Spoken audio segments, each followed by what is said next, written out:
President Joe Biden warned lawmakers attending the House Democratic Caucus Issues Conference Friday in Philadelphia that he will have to waste much less electricity subsequent years if the Democrats lose Congress.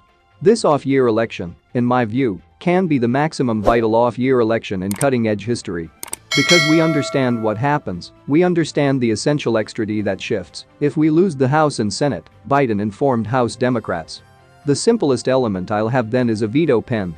Precedent and polling make Republicans' appearance poised to take returned manage of the House, and probably the Senate too, with Democrats already simplest protecting directly to a razor-skinny majority. Biden used his appearance in Pennsylvania to put out his today's questioning at the Ukraine-Russia conflict, protect his report and swat away a few current Republican attacks, along with the blame the GOP has assigned to him for the excessive fuel line expenses and inflation. "I'm unwell of this stuff," he informed the crowd. "We have to speak approximately it due to the fact the American human beings assume the motive for inflation is the authorities spending greater money, really now no longer true." The president even brought props along, holding up a stack of printed news clips, which contained favorable headlines. "Make no mistake, inflation is largely the fault of Putin," Biden said. "High gas prices too," he suggested. "I love Republicans saying, Biden's going to stop the Keystone Pipeline. And I did. And that's the reason prices went up. Folks, let's get something straight here, the Keystone Pipeline was 2 years away and had been 2% finished," he continued. "Give me a break," the president said. He then showed off the stack of clippings, reading a New York Times headline that said Republicans wrongly blamed Biden for rising gas prices. He also talked up a Washington Post op-ed from Dana Milbank, which contained a similar message. Biden called out oil and gas companies, saying that there are 7,000 permits available to them. "Why aren't they out pumping oil?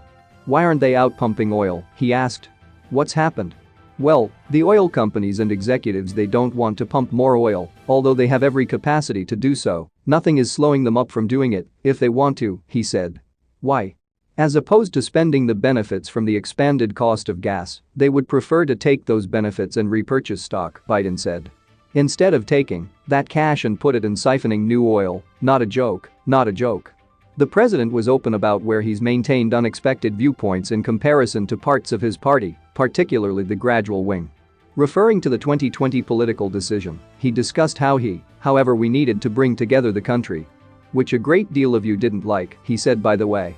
While discussing the Russian attack of Ukraine, Biden conceded, "I realize I've occasionally disappointed you," clarifying that he's regularly trusted that other NATO countries will jump aboard prior to reporting retaliatory activities against Moscow. Be that as it may, more significant than us moving when we need to is ensuring all of NATO is together, will be together, they have unexpected weaknesses in comparison to we do," Biden clarified.